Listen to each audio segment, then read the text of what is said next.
To my fellow Lummi community members, my name is Shasta Cano-Martin. My traditional name is Salitzala Cliuch.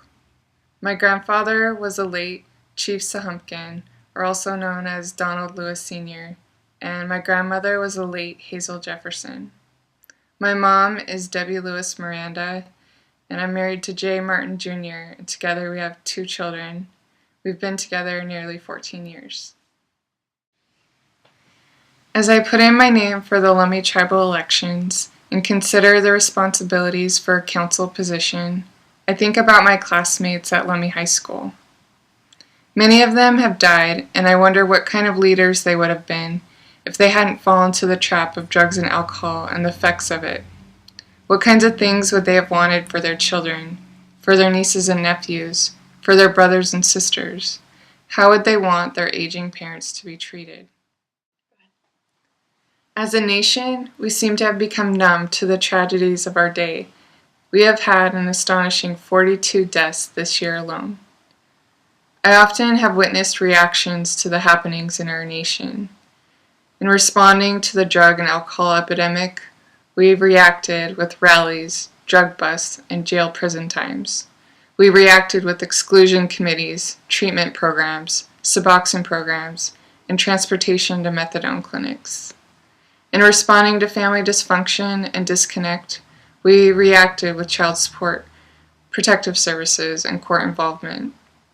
In response to the economic crisis, we reacted with temporary, short-lived job program.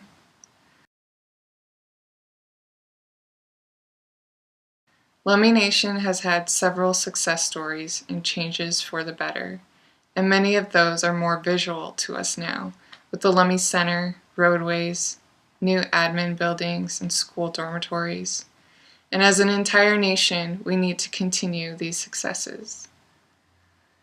Our efforts to address our struggles show how we love and care about our people, and how willing we are to do whatever it takes for Lummi's health and well-being.